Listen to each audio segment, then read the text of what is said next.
welcome to this facet video on live parsing in the MQGem product MQEdit. Live parsing means that each change you make to a message is immediately reflected in the display of the message. It is live because it is done immediately, and it is live parsing because if the change affects the structure, it is reparsed to be displayed with the new structure. The advantage of this is that it is immediately apparent when you make a change that it is what you intended. This video will demonstrate this live parsing in action with a selection of examples.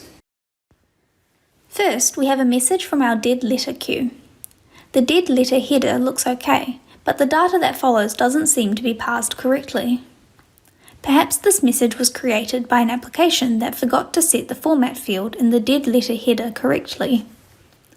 The first few characters of this data indicate an RFH2 format, so we alter the dead letter header's format field.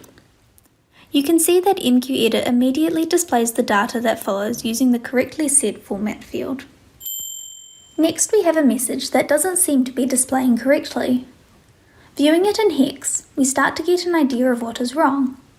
Those hex values don't look like ASCII characters, they look more like EBCDIC characters.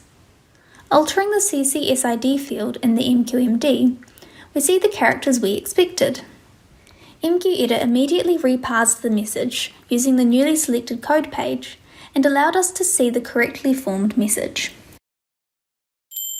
Here we have a user message with a couple of integer fields, position and name length. The numbers are much bigger than expected.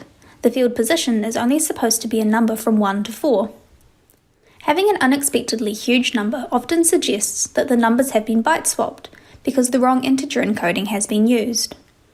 If we put our cursor at the beginning of the number in the position field and then switch to viewing the message in hex, we can see that the 2 bytes which make up this short integer do indeed look like a little endian or reversed byte number.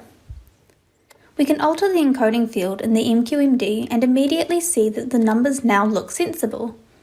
MQEdit reparsed the message using the newly selected encoding value and allowed us to see that the message is now correctly formed.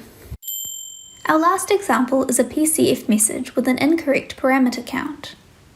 MQEdit makes this error obvious to us right away. To fix this issue, we need to be in expert mode since these count fields are protected against accidental editing. By altering the parameter count to the correct number so that it includes all of the PCF subfields, we see that MQEdit immediately reparses the message so that it is correctly formed.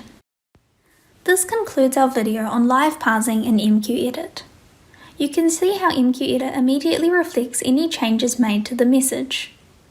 If you have any questions or comments about this video or the product, or would like to be sent a trial license so you can try it out for yourself, then please send an email to support@mqgem.com. Thank you for watching.